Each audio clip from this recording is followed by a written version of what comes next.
Good evening. This is the vet from training. I'm sitting here in my living room, and here I go again thinking. I was thinking, you know, I just did a video called "My First Thai Girlfriend," and the reason I listed that my first Thai girlfriend, because as I told you before, she was my NCOIC, Audie Ferguson, was going with a Thai young lady by the name of Tui. Tui's an older sister, and they were from Ayutthaya. And through him, excuse me, I met Nit. And while I was going with Nit, one day I came back from work and she was gone. And I found out that her husband, to my surprise, I didn't know she had a husband. I came down and took her. He took her back, and then he went off again. He's always doing that, just coming in and just taking off, and then nobody knows where he goes. So that's why when I met her, he was gone, and we lived together for a few months, and then all of a sudden, she was gone, and then me like Prince and Charming, and three of my buddies decided to go to Ayutthaya. The thing about what we did was, I have never ridden a motorbike, but we went out and rent motorbikes and travel to Ayutthaya and to bring it back. When we got there, we met the mother and father and the rest of her family. I was welcomed, and they decided it was up to her whether she wanted to go or not. But she decided she was going to come with me. So, so we left, and she started staying with me. While she was staying with me, she got pregnant. And, as I told you before, since she was married and she got pregnant, she had to put their baby name into the husband's. Give the husband a baby. She named the young lady Polyshot. My daughter, Polyshot, she never liked that name. But, well, we had no other choice. So we were planning to get married and get custody. Once she got divorced, and get custody of my daughter. But in the meantime, she gave birth in June of '73, and she went home to show the baby to her parents. And in August of '73, while she was there, she had an aneurysm, and they ended up taking her to a hospital in Bangkok. I can't remember the name of the hospital. And when I got there, I got into a private room and everything like that, but they couldn't really save her. So she passed away, and I helped the family arrange the funeral celebration and the burning of the body. Because in Thailand they do a lot of cremation, and then they take the bones and put them like in miniature temples. So I have the family do all that. Then after that, I had to go back to my duty station, which at that time was was NKP. So while I was there at NKP, my NCOIC Well, that time was Singleton. I can't remember his first name, but Sergeant First Class Singleton. And I have to thank those people because they made some arrangements which got me assigned to Bangkok working at Chuk Chai building again. I was lucky. They really took care of me because let's face it, I was a nice guy in those days. I was a hardworking nice guy. So, and while I was down there, it's about November of '73. I met my present wife. And then found out that she was a friend of my deceased girlfriend, and I told her what happened and stuff like that, and we just became friends. We were just friends for a while, and I told her what I was going through, and she tried her best to help me. And I tell her, well, since I go back to, well, I was changed assignment from NKP because a new antenna, I can't remember the name, for the 46 came in the country, and it was a station at the 7th out in Ramasan, up in Uantani. So I was given that assignment. So I told her if she wants, she can come out there, and I'll find a place for her. And she said okay. And after about a week or so, she came out, and she was did very well, treated me very well, and I have to thank that lady. She was very good, and so one of the things she did, she helped me along with Tui, which was Ned's older sister. The first thing they tell me, well, if you really want to get your daughter, you have to hire a lawyer. So what I did was went into Bangkok, and I hired this male and female lawyer team, the husband and wives, and they assigned my case, and I said, "Oh, you have a good chance, But as a Black American, I keep thinking, what type of chances do I have in a Thai court? Here I was, a black single guy. I was trying to get custody of a Thai, and I had to prove is my thing. So I had to take blood tests, and the only obstacle I had, the ex-husband didn't want nobody child. He just gave it to the grandparents and said, "Do whatever you want with it." I said that with it. So I decided, hey, there was no way any kid of mine was gonna stay in Thailand and left abandoned, because that's what it is.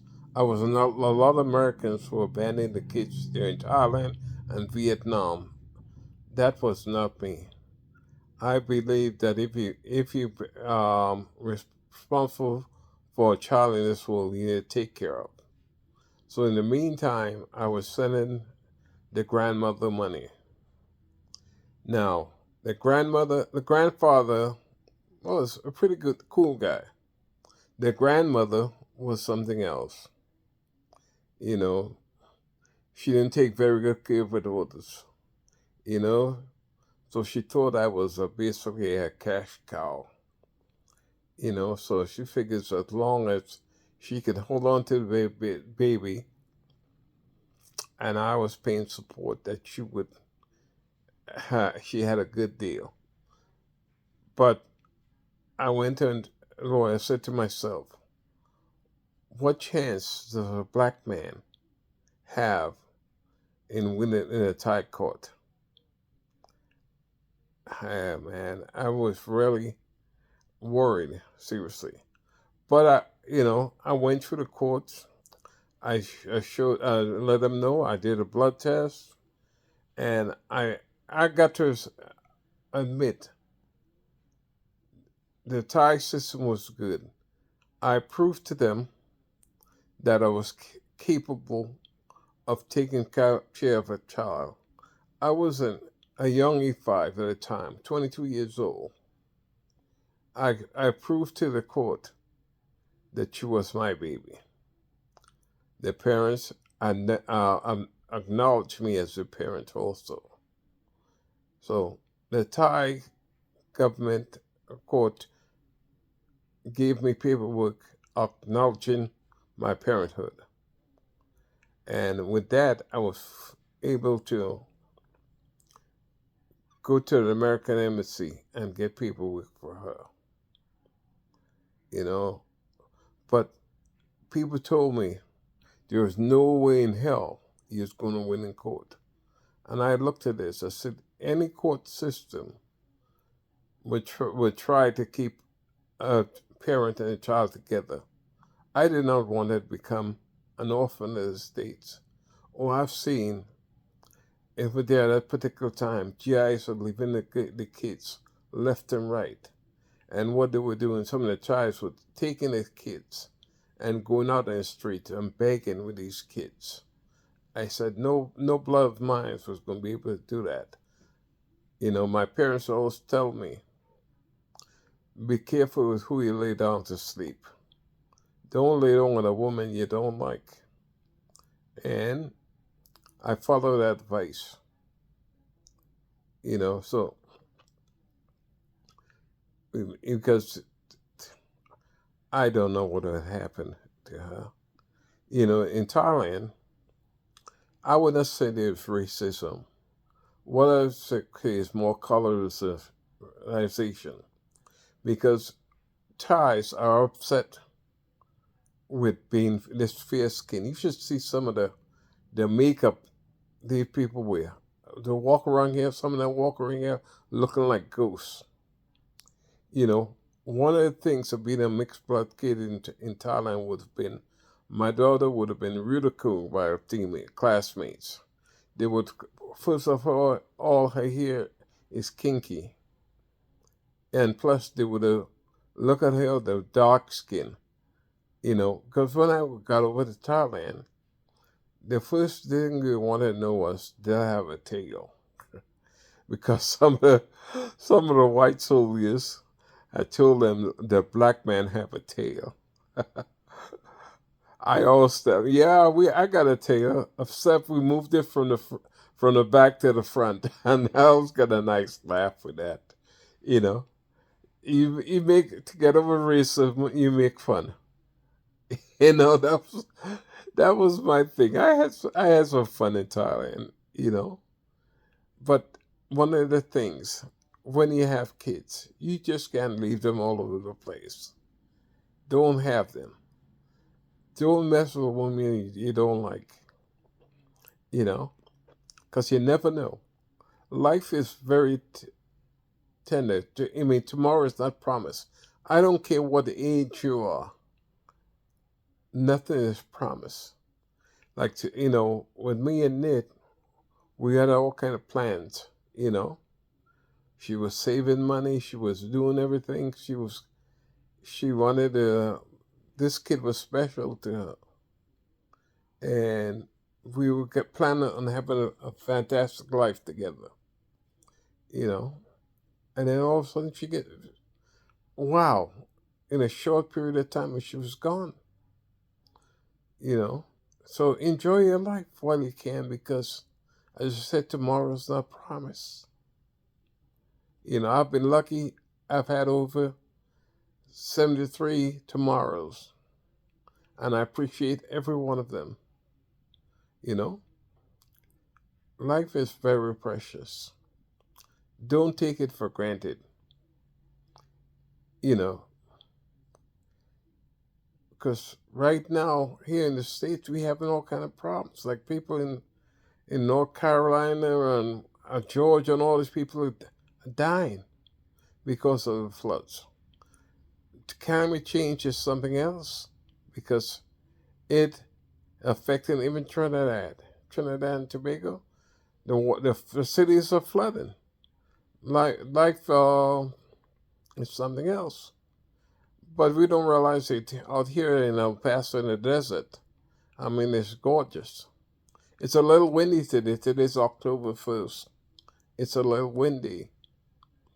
But as I said, I reminisce because I've been doing watching a lot of YouTube, and I have all these young guys talking all this garbage about how great it is in Thailand. Yeah, it's good. But if you're energetic, you're young, and but if you want to grow a family, it's a rough place to be because if you're young and you start over there, you need to be backed up financially, and living in a Thai salary is not going to get it. Right now a lot of guys are living on YouTube and a lot of IT jobs and stuff like that. But the world is changing constantly. So those type of jobs are not promised. So if you don't build a good pension system here or good investment, you're gonna invest. Thailand is cheaper, yes. If you want to live in some of those places are so small. You live in the studio apartments. You know, they were saying that you should stay in your own country and build up. Thailand's a great place for vacation, or even 1 or 2 years. You could retire and spend 1 or 2 years in Thailand and come home. Because if you're family oriented, it's tough being away from your kids, your grandkids. You know, it's really tough, and that, as I told you before, that heat is something else. You go out in that heat, and a lot of people. The malls are fantastic. Oh, I'm telling you right now. A lot of the guys, all they do, you know what, is they get up, they go to the mall and spend all day in the mall. They eat breakfast, lunch, and dinner, all in the mall. Then you have some GIs over there, GIs from England and Australia and Russia, and all they do is get up in the morning, go to the bars, and watch your girls and people, especially a place like Pattaya. When we were there, Pattaya was a little place that most of the GIs didn't go to because it wasn't that great a place. It's gotten a lot better, but you don't want to spend all your life chasing women and stuff like that. You want to build a family, and you know, it's a good. So you know, I would I could have retired there. In fact, I loved going to Thailand. When I go to Bangkok, I go visit um, some of the temples. I go to the ride. It's a great thing for 2, 3 weeks, or even 2 months. But after that, you get bored. You know, here in the United States, it's more expensive, but there's so much more to do here in the States. There's so much more to do. You know, if you plan well, you can beat the United States. Like I told you, the United States is located in a great place. Here, you could go down all over South America. You can go to Belize, all these places. and has the time. You got the Falkland Islands. You know, you have Europe. You can go to everything. You go into Asia is a tough pill to swallow. You have to spend so many hours on a plane. Then the first time when you get there, you're just lagged. Yes, Japan is a few hours. The Philippines a couple hours away also. Korea, oh, Korea's okay. Korea's it's nice. I went to Korea and spent two years in Korea. Korea is the government is stable. You know, in fact, when I was in Thailand, I think we had two coups. Yeah, you know, but Thailand is a lot of guys were saying they're going to retire over there, but hey, their immigration changes so quick. One day you have first of all, you'll never be accepted. You will always be a Farang. That's the word the use of call you foreigner. You'll always be a Farang. You will never be accepted as a Thai. Even if you go through a long, drawn out process of being a Thai citizen, you'll always be a Farang. Don't care what you do, you know. But Thailand is a great place to visit. But I wouldn't want to live there permanent. I don't mind spending 2 months, 6 months, even a year. But, I'm more family oriented. You know, I want to see my kids. I want to see my grandkids. You know, I want to see a football game. I want to get, you know, do different things. Yeah, you could be broadcasting. So, yeah, you could see the games over there. But sometimes you want to say, you know what? I want to see a live game. I want to do something else. You know, and you can't do that. You have to travel half around the world. You know, like here, if I decided I want to go visit Trinidad, hey, I get on the plane at a reasonable price and go down to the Caribbean. But if I'm in Thailand, it costs me a fortune to get over there. You know, right? So then there's this. I don't know. You have to think hard. I was watching a traveler search on YouTube, and he was talking about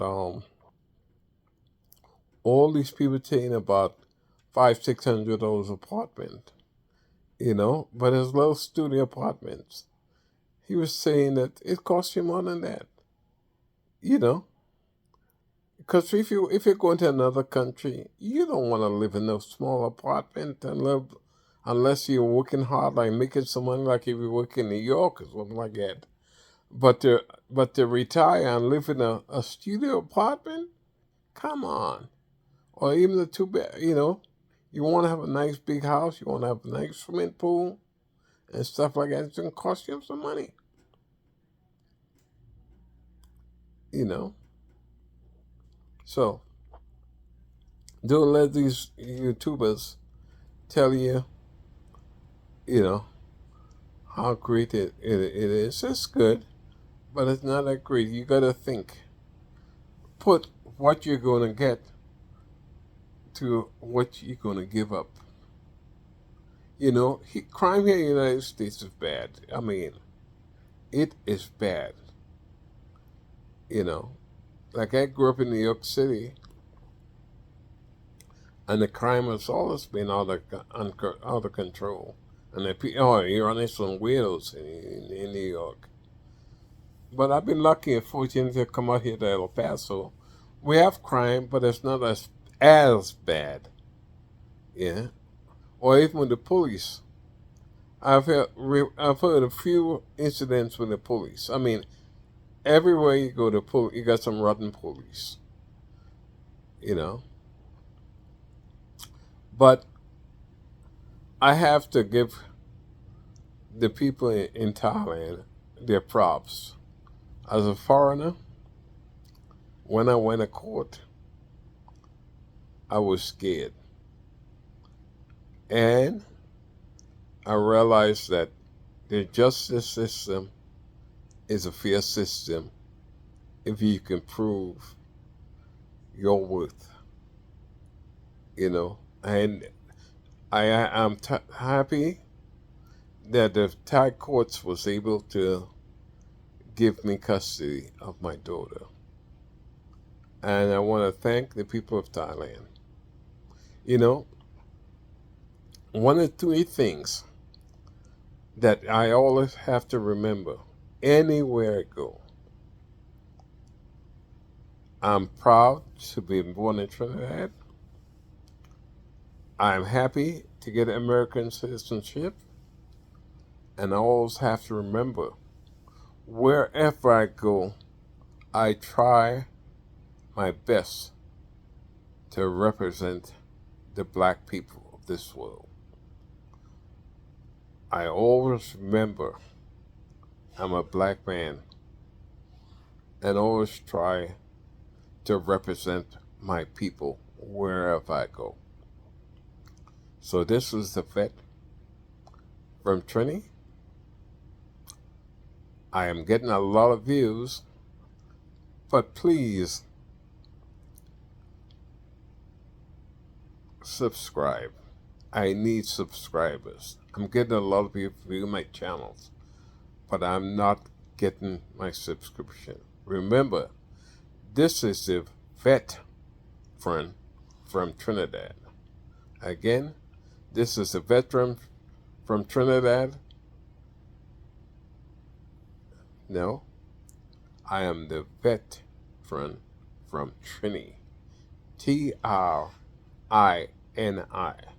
So please subscribe.